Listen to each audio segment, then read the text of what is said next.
सतनाम श्री वाहेगुरु साहिब जीओ। परम सन्मानियो गुरु रूप गुरु खालसा साध संगत जी, वाहेगुरु जी का खालसा वाहेगुरु जी की फतेह। चल रहे लड़ीवार प्रसंग धन धन श्री गुरु नानक देव साहिब जी महाराज जी दे अध्याय 55वें विच अज आपां बन मानस राक्षस का प्रसंग सरवण करांगे। आओ बड़े प्रेम नाल यह प्रसंग सरवण करिए। श्री गुरु नानक देव जी जब कई दिन चलते रहे तो भाई मरदाना भुख नाल बड़ा व्याकुल हो गया। जब एक वड्डा भारी जंगल आया जिस अंदर फलदार दरख्त भी सन, फुल्लां ते पत्तियां करके वह बहुत सुंदर लगते सन। गुरु जी उस जंगल के अंदर चले गए। बड़े उच्चे उच्चे दरख्त खड़े सन, पर उस वन विच एक भी पंछी नहीं सी। गिद्दड़, शेर, बघियाड़, हिरन कोई नहीं सी, अते ना ही उत्थे सूर, खरगोश, पाहड़े अते हाथी सन। उस वन विच जीव नाम का कोई पशु पंछी नहीं सी रहिंदा। चारे पासे सुनमसान पई सी। उत्थे एक थां रमणीक थां वेख के गुरु जी बैठ गए। जद एक घड़ी बीती तां भाई मरदाने ने कहा, मेरे प्राण भुख नाल व्याकुल हो गए हैं, आग्या दिओ तां मैं वन विच जाके फल खा आवां। कई दिन बिन खाद्यां बीत गए हैं अते राह विच किते भी भोजन प्राप्त नहीं होया। इस वन विच सुंदर फल दिस रहे हैं जिहड़े बड़े मिठे, पक्के अते रस नाल भरे हुए हैं। श्री गुरु नानक देव जी ने सुन के यह बचन किया, मरदाने साडे पास बैठो, इस वन नूं चंगा ना समझो। चारे पासे सुनमसान है, इत्थे कोई पशु ना पंछी दिखाई दिंदा है, जिथे मनुख नूं खोज के भी नहीं लभ सकते। धीरज धारण करके मेरे पास बैठ जा। ये कह के गुरु जी चुप हो गए। ये सुन के भाई मरदाने ने गुस्सा किया। उसकी भुख होर तेज हो गई। खिज के उसने करड़े बचन बोले, जिथे भी भोजन मेरे पास आउंदा है उत्थे ही मैनू जाण तो रोकदे हो अते नेड़े नहीं जाण दिंदे। मेरे नाल वैर करके मैनू मारदे हो। हुण जग विच जीना किवें होएगा? कित्थे आके खुदा मैनू मौत देण लगा है। मेरी देह भी इत्थे खफन भी होनी रह जाएगी। मेरी किसी ने कबर भी नहीं बनाउणी। इस तरह ही धरती ते पिया रहांगा। भावें मैं डूम सी फिर भी चंगा भला गुजारा अपने जजमानां पासों मंग मंग के चलदा सी। अपने घर बैठे सब सुख पा रहे हैं। निज परिवार नूं मिल के प्रसन्न हुंदा सी। आप तो अपने घर तो उजड़े हुए हो, मैनू भी उजाड़िया है। मैं चंगा भला अपना गुजारा करदा सी। मेरे नेड़े ही रुख नाल फल लगे हैं, इन्हां नूं खा के मैं तृप्त हो सकदा हाँ। गुरु जी मैनू किसी तरह आग्या नहीं दे रहे, इस तरह कि यह अपनी भुख जानते हैं। मैं बहुती भुख बर्दाश्त नहीं कर सकता। ये मेरे नाल हासी करनी पसंद करते हैं। ये नहीं जानते कि मैं भुख नाल आतर हो गया हाँ। फल मैनू खाण नहीं दिंदे ते रोकदे हैं। इस तरह खिज के अयोग गल्लां करदा सी ते जंगल विच आग्या लए बिना चला गया। मिठे सुंदर फल खाण लगा। लालच करके बहुत ज़्यादा खा गया। उत्थे एक डरावना दैंत रहिंदा सी जिसने हाथी, हिरण सब खा लए सन। उसने 2000 कोह तक वन विच कोई जीव नहीं सी छड्डिया। पहाड़ जिड्डी उसकी भयानक देह सी। कोह तक लंमियां तां उसदियां बाहां ही सन। सिर उत्ते सिंह खजूर समांग सन। पहाड़ की गुफा वांग उसदियां नासां सन। बहुत भुख लगन करके बुल्लां ते जुबान फेर रहा सी। जद उसने मरदाने नूं वेख्या, झट अपने हत्थां विच फड़ लिया ते गराही वांग अपने मूँह विच पा के अंदर लंघा गया। भाई मरदाना बहुत डर गया अते मुख तो बोल ना सकिया। मन विच श्री गुरु नानक देव जी नूं ध्याया अते बेनती कीती, हे पूर्ण गुरु जी, मेरी रख्या करो, जिवें तुसी हाथियां दे राजे दा तुरंत उद्धार कर दिता सी। हे प्रभु जी, मैं अनजान अते मूर्ख मत वाला हाँ। मैं अज्ञानता विच भैड़े वचन कहे हैं। हे कृपालु गुरु जी, अपने सिख नूं संभालो, मैनू इस वड्डे दैंत तो बचाओ। मेरे कबोलां नूं हिरदे विच ना तारो। हे दीन बंधु, अपने नाम नूं विचारो, अपने नाल रखण दी लाज रखो। तुसी तिन्हां लोकां दे मालक हो। गुरु जी ने सारा बरतांत जान लिया ਤੇ ਦੈਂਤ ਦੇ ਦੰਦਾਂ ਤੋਂ ਉਸ ਨੂੰ ਬਚਾ ਲਿਆ। ਭਾਈ ਮਰਦਾਨਾ ਸਾਬਤ ਹੀ ਦੈਂਤ ਦੇ ਢਿੱਡ ਵਿੱਚ ਚਲਾ ਗਿਆ। ਦੁਸ਼ਟ ਦੇ ਦੰਦ ਉਸ ਨੂੰ ਛੂਹ ਨਾ ਸਕੇ। ਜਿਵੇਂ ਮਨੁੱਖ ਦੇ ਗਲ ਵਿੱਚ ਸਾਬਤ ਦਾਣਾ ਚਲੇ ਜਾਂਦਾ ਹੈ, ਉਸ ਤਰ੍ਹਾਂ ਮਰਦਾਨਾ ਵੀ ਸਬੂਤਾ ਉਸ ਦੇ ਢਿੱਡ ਵਿੱਚ ਜਾ ਡਿੱਗਾ। ਫਿਰ ਕਿਰਪਾਲੂ ਗੁਰੂ ਜੀ ਨੇ ਭਾਈ ਬਾਲਾ ਜੀ ਨੂੰ ਕਿਹਾ, ਹੇ ਬਾਲੇ, ਤੂੰ ਇੱਥੇ ਬੈਠਾ ਰਹਿ, ਮਰਦਾਨੇ ਨੂੰ ਦੈਂਤ ਖਾ ਗਿਆ ਹੈ। ਉਸ ਨੂੰ ਉਹ ਸਾਬਤ ਹੀ ਆਪਣੇ ਢਿੱਡ ਵਿੱਚ ਲੰਘਾ ਗਿਆ ਹੈ। ਉਸ ਨੂੰ ਜਾ ਕੇ ਹੁਣ ਛੁਡਵਾਉਂਦਾ ਹਾਂ, ਇੱਕ ਘੜੀ ਬਾਅਦ ਮੈਂ ਇੱਥੇ ਆ ਜਾਵਾਂਗਾ।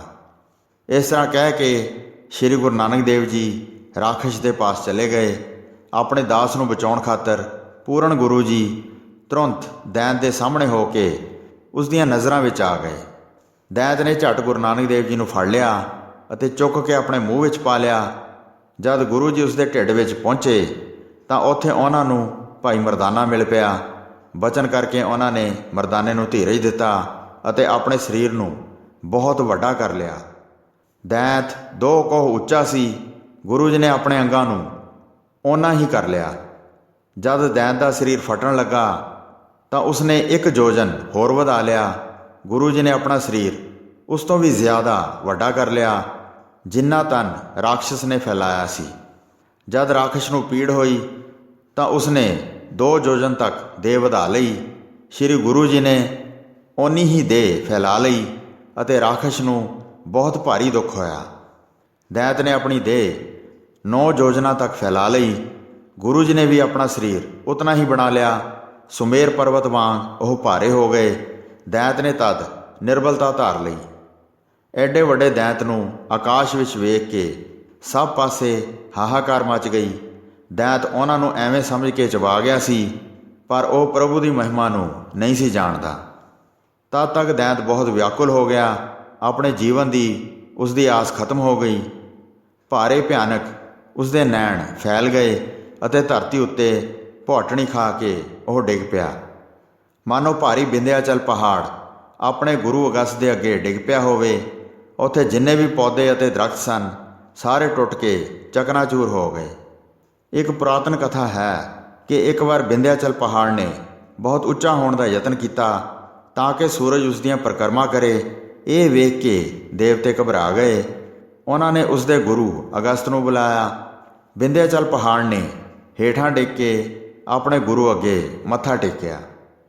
ਸੋ ਜਦ ਮੁਖ ਤੋਂ ਸਵਾਸ ਬੰਦ ਹੋ ਗਏ ਤਾਂ ਪ੍ਰਾਣ ਉੱਡ ਗਏ ਅਤੇ ਦੇਹ ਦਾ ਛੁਟਕਾਰਾ ਹੋ ਗਿਆ। ਫਿਰ ਸਵਰਗਾਂ ਵਿੱਚ ਇੰਦਰ ਅਤੇ ਦੇਵਤੇ ਜੈ ਜੈਕਾਰ ਕਹਿ ਉੱਠੇ ਅਤੇ ਉਹਨਾਂ ਨੇ ਫੁੱਲਾਂ ਦੀ ਵਰਖਾ ਕੀਤੀ। ਭਾਈ ਮਰਦਾਨੇ ਨੂੰ ਨਾਲ ਲੈ ਕੇ ਗੁਰੂ ਜੀ ਬਾਹਰ ਨਿਕਲ ਆਏ ਅਤੇ ਇਸ ਤਰ੍ਹਾਂ ਸ਼ੋਭ ਰਹੇ ਸਨ ਮਾਨੋ ਪਨਗ ਨਾਮੀ ਦੈਂਤ ਨੂੰ ਚੀਰ ਕੇ ਸ਼੍ਰੀ ਕ੍ਰਿਸ਼ਨ ਜੀ ਨਿਕਲੇ ਹੋਣ। ਰਾਖਸ਼ ਨੇ ਸੁੰਦਰ ਦੇਹ ਧਾਰਨ ਕਰ ਲਈ। ਉਸ ਦੀਆਂ 4 ਬਾਹਾਂ ਸਨ ਅਤੇ ਕੰਨਾਂ ਵਿੱਚ ਕੁੰਡਲ ਪਾਏ ਹੋਏ ਸਨ। ਉੱਪਰ ਪੀਲਾ ਦੁਪੱਟਾ ਸ਼ੋਭ ਰਿਹਾ ਸੀ ਅਤੇ ਕਾਲਾ ਰੂਪ ਚੰਗਾ ਫੱਬ ਰਿਹਾ ਸੀ।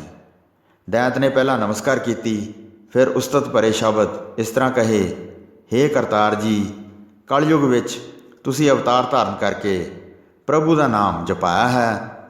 ਮੇਰੇ ਵਰਗੇ ਜੋ ਪਾਪੀ ਹਨ ਉਹਨਾਂ ਨੂੰ ਮੁਕਤੀ ਦੇਣ ਵਾਸਤੇ ਤੁਸੀਂ ਇਸ ਥਾਂ ਆਏ ਹੋ। ਇਸ ਜਗਤ ਵਿੱਚ ਸਭ ਪਖੰਡਾਂ ਦੇ ਟੁਕੜੇ ਕਰਦੇ ਹੋ ਅਤੇ ਮਨੁੱਖਾਂ ਨੂੰ ਸ਼ੁਭ ਰਾਹ 'ਤੇ ਪਾਉਂਦੇ ਹੋ। 10ਵਾਂ ਅਵਤਾਰ ਧਾਰਨ ਕਰਕੇ ਆਪ ਆਸਰਾ ਹੋ ਕੇ ਹਿੰਦ ਦੀ ਪੈਜ ਰੱਖੋਗੇ। ਮਾਨਵ ਸਰੀਰ ਧਾਰਨ ਕਰਕੇ ਆਪ ਫਿਰਦੇ ਹੋ। ਜਿਹੜਾ ਆਪ 'ਤੇ ਸ਼ਰਧਾ ਲਿਆਉਂਦਾ ਹੈ ਉਸ ਨੂੰ ਮੁਕਤੀ ਬਖਸ਼ਦੇ ਹੋ। ਇਹ ਵੇਖ ਕੇ ਭਾਈ ਬਾਲਾ ਜੀ ਅਤੇ ਭਾਈ ਮਰਦਾਨਾ ਜੀ ਦਿਲ ਵਿੱਚ ਬੜੇ ਖੁਸ਼ ਹੋਏ, ਕਿਉਂਕਿ ਗੁਰੂ ਜੀ ਨੇ ਉਹਨਾਂ ਦੇ ਦਿਲ ਦੀ ਗੱਲ ਜਾਣ ਲਈ ਸੀ। ਉਹਨਾਂ ਨੇ ਫਿਰ ਦੈਂਤ ਨੂੰ ਪੁੱਛਿਆ, ਜਿਸ ਤਰ੍ਹਾਂ ਤੇਰੇ ਨਾਲ ਹੋਈ ਬੀਤੀ ਉਹ ਹਰ ਤਰ੍ਹਾਂ ਨਾਲ ਬਿਆਨ ਕਰੋ। ਉਸਨੇ ਆਪਣੀ ਕਹਾਣੀ ਗੁਰੂ ਜੀ ਦੇ ਅੱਗੇ ਇਸ ਤਰ੍ਹਾਂ ਕਹੀ, ਹੇ ਮੇਰਾ ਉਧਾਰ ਕਰਨ ਵਾਲੇ ਗੁਰੂ ਜੀ, ਜਦ ਜਨਕ ਬਦੇਹੀ ਵਿੱਚ ਰਾਜ ਕਰਦਾ ਸੀ ਉਸ ਵੇਲੇ ਮੇਰਾ ਮਨੁੱਖੀ ਸਰੀਰ ਸੀ ਅਤੇ ਮੈਂ ਰਸੋਈਏ ਦੇ ਤੌਰ 'ਤੇ ਉਸ ਪਾਸ ਨੌਕਰੀ ਕਰਦਾ ਸੀ। ਇੱਕ ਵਾਰ ਰਾਜੇ ਨੇ ਸੰਤਾਂ ਨੂੰ ਭੋਜਨ ਛਕਾਉਣ ਲਈ ਨਿਉਤਾ ਦਿੱਤਾ। ਮੈਂ ਰਸੋਈ ਤਿਆਰ ਕੀਤੀ, ਪਰ ਉਸ ਸਮੇਂ ਮੈਨੂੰ ਬਹੁਤ ਭੁੱਖ ਲੱਗੀ ਹੋਈ ਸੀ। ਮੈਂ ਸਭ ਤੋਂ ਪਹਿਲਾਂ ਛੁਪ ਕੇ ਭੋਜਨ ਛਕ ਲਿਆ। ਰਾਜੇ ਨੂੰ ਜਦ ਪਤਾ ਲੱਗਾ ਤਾਂ ਉਸਨੇ ਬਚਨ ਕੀਤਾ, ਰਸੋਈ ਜੂਠੀ ਹੋ ਗਈ ਹੈ। ਸਾਰੀ ਰਸੋਈ ਨਦੀ ਵਿੱਚ ਸੁੱਟ ਦਿੱਤੀ ਅਤੇ ਸੰਤਾਂ ਨੂੰ ਨਾ ਖਾਣ ਦਿੱਤੀ। ਮੇਰੇ ਇਸ ਔਗਣ ਨੂੰ ਵੇਖ ਕੇ ਰਾਜੇ ਨੇ ਮੈਨੂੰ ਸ਼ਰਾਪ ਦੇ ਦਿੱਤਾ, ਕਿਹਾ, ਵੱਡਾ ਰਾਖਸ਼ ਹੋ ਜਾ। ਇਹ ਸੁਣ ਕੇ ਮੈਂ ਬਹੁਤ ਦੀਨ ਹੋ ਗਿਆ ਅਤੇ ਪੁੱਛਿਆ, ਇਹ ਮੈਨੂੰ ਦੱਸ ਦਿਓ ਕਿ ਮੇਰੀ ਗਤੀ ਕਦ ਹੋਵੇਗੀ। ਰਾਜੇ ਨੇ ਕਿਹਾ, ਕਲਯੁਗ ਵਿੱਚ ਸ਼੍ਰੀ ਗੁਰੂ ਨਾਨਕ ਦੇਵ ਜੀ ਪਰਮੇਸ਼ਰ ਰੂਪ ਧਾਰਨ ਕਰਨਗੇ। ਉਹ ਲੋਕਾਂ ਨੂੰ ਨਾਮ ਜਪਾਉਣਗੇ ਅਤੇ ਉਹਨਾਂ ਦਾ ਉਧਾਰ ਕਰਨਗੇ। ਉਹਨਾਂ ਦੇ ਮਿਲਾਪ ਨਾਲ ਹੀ ਤੇਰਾ ਇਹ ਸਰਾਪ ਮਿਟ ਜਾਏਗਾ। ਹੁਣ ਮਿਲਾਪ ਹੋ ਗਿਆ ਹੈ, ਸਰਾਪ ਮਿਟ ਗਿਆ ਹੈ ਅਤੇ ਰਾਖਸ਼ ਤਨ ਬਦਲ ਗਿਆ ਹੈ। ਸਾਰੀ ਕਹਾਣੀ ਸੁਣਾ ਕੇ ਹੱਥ ਜੋੜ ਕੇ ਖਲੋ ਗਿਆ ਤੇ ਪਰਲੋਕ ਨੂੰ ਚਲਾ ਗਿਆ। ਇਹ ਸੁਣ ਕੇ ਅਤੇ ਵੇਖ ਕੇ ਭਾਈ ਮਰਦਾਨਾ ਬੜਾ ਹੈਰਾਨ ਹੋਇਆ ਅਤੇ ਨਮਸਕਾਰ ਕਰਕੇ ਮੱਥਾ ਟੇਕਿਆ ਅਤੇ ਕਿਹਾ, ਤੁਸੀਂ ਜਗਤ ਦੇ ਈਸ਼ਵਰ ਹੋ, ਕਿਰਪਾ ਕਰਨ ਵਾਲੇ ਹੋ। ਮੈਂ ਤੁਹਾਡੀ ਮਹਿਮਾ ਜਾਣ ਨਹੀਂ ਸਕਿਆ। ਮੈਨੂੰ ਛੁਡਵਾਇਆ ਹੈ ਅਤੇ ਦੇਹ ਦਾ ਵੱਡਾ ਵਿਸਥਾਰ ਕਰਕੇ ਬੜੇ ਵੱਡੇ ਰਾਖਸ਼ ਨੂੰ ਮਾਰਿਆ ਹੈ। 9 ਯੋਜਨ ਆਕਾਰ ਧਾਰਨ ਕਰਕੇ ਸਭ ਫੁੱਲ, ਬੂਟੇ ਅਤੇ ਦਰਖਤ ਚਕਨਾਚੂਰ ਕਰ ਦਿੱਤੇ ਹਨ। ਰਾਖਸ਼ ਨੇ ਇਸ ਵਿਧੀ ਅਨੁਸਾਰ ਗਤੀ ਪ੍ਰਾਪਤ ਕੀਤੀ ਹੈ, ਪਰ ਇਹ ਸਾਨੂੰ ਦੱਸੋ ਉਸਨੇ ਕੀ ਕਮਾਈ ਕੀਤੀ ਸੀ। ਉਹ ਵੱਡਾ ਦੁੱਖ ਦੇਣ ਵਾਲਾ ਅਤੇ ਪਾਪੀ ਸੀ। ਹੁਣ ਪ੍ਰਲੋਕ ਵਿੱਚ ਜਾ ਕੇ ਸੁਖ ਪਾਵੇਗਾ। ਤਦ ਕਮਲ ਮੁਖ ਭਾਵ ਗੁਰੂ ਜੀ ਬੋਲੇ, ਪਹਿਲੇ ਜਨਮ ਵਿੱਚ ਉਸਨੇ ਬਹੁਤ ਦੇਰ ਤੱਕ ਸੰਤਾਂ ਦੀ ਸੇਵਾ ਕੀਤੀ ਸੀ। ਉਸ ਦੇ ਨਤੀਜੇ ਵਜੋਂ ਉਸਨੇ ਉੱਤਮ ਪਦਵੀ ਪ੍ਰਾਪਤ ਕੀਤੀ ਅਤੇ ਮੁਕਤੀ ਪ੍ਰਾਪਤ ਕਰਕੇ ਦੁੱਖਾਂ ਦਾ ਨਾਸ਼ ਕੀਤਾ। ਸੰਤਾਂ ਦੀ ਸੇਵਾ ਕਦੀ ਵੀ ਅਕਾਰਥ ਨਹੀਂ ਜਾਂਦੀ ਹੈ। ਜਿਹੜੇ ਸੰਤਾਂ ਨਾਲ ਮਿਲ ਕੇ ਸਮਾਂ ਬਤੀਤ ਕਰਦੇ ਹਨ, ਉਹ ਦੋਹਾਂ ਲੋਕਾਂ ਵਿੱਚ ਸੁਖ ਪ੍ਰਾਪਤ ਕਰਦੇ ਹਨ। ਦਿਨ ਰਾਤ ਨਾਮ ਜਪਣ ਨਾਲ ਅਤੇ ਮਨ ਵਿੱਚੋਂ ਮੈਂ ਨੂੰ ਮਾਰਨ ਨਾਲ ਗਤੀ ਪ੍ਰਾਪਤ ਹੁੰਦੀ ਹੈ। ਕਲਯੁਗ ਵਿੱਚ ਨਾਮ ਦਾ ਮਹਾਤਮ ਹੈ। ਇਸ ਲਈ ਪ੍ਰਭੂ ਦੀ ਕੀਰਤੀ ਜੋ ਗਾਉਂਦਾ ਹੈ, ਉਸ ਦੇ ਸੰਸਾਰ ਦੇ ਸਾਰੇ ਬੰਧਨ ਕੱਟੇ ਜਾਂਦੇ ਹਨ। ਇਸ ਤੋਂ ਉਪਰੰਤ ਹੋਰ ਕੋਈ ਉਪਚਾਰ ਜਾਂ ਵਸੀਲਾ ਨਹੀਂ ਹੈ। ਇਸ ਪ੍ਰਕਾਰ ਬਚਨ ਕਰਕੇ ਧੰਨ ਸ਼੍ਰੀ ਗੁਰੂ ਨਾਨਕ ਦੇਵ ਸਾਹਿਬ ਜੀ ਮਹਾਰਾਜ ਅੱਗੇ ਚੱਲ ਪਏ। ਸੋ ਸਾਧ ਸੰਗਤ ਜੀ, ਇੱਥੇ ਸ਼੍ਰੀ ਗੁਰੂ ਨਾਨਕ ਪ੍ਰਕਾਸ਼ ਗ੍ਰੰਥ ਦੇ ਪਹਿਲੇ ਅੱਧ ਦਾ 55ਵਾਂ ਅਧਿਆਇ ਸਮਾਪਤ ਹੁੰਦਾ ਹੈ ਜੀ। ਪ੍ਰਸੰਗ ਸੁਣਾਉਂਦੇ ਹੋਈਆਂ ਅਨੇਕ ਭੁੱਲਾਂ ਚੁੱਕਾਂ ਦੀ ਖਿਮਾ ਬਖਸ਼ਣੀ ਜੀ। ਦਾਸ ਨੂੰ ਆਗਿਆ ਦਿਓ। ਵਾਹਿਗੁਰੂ ਜੀ ਕਾ ਖਾਲਸਾ, ਵਾਹਿਗੁਰੂ ਜੀ ਕੀ ਫਤਿਹ।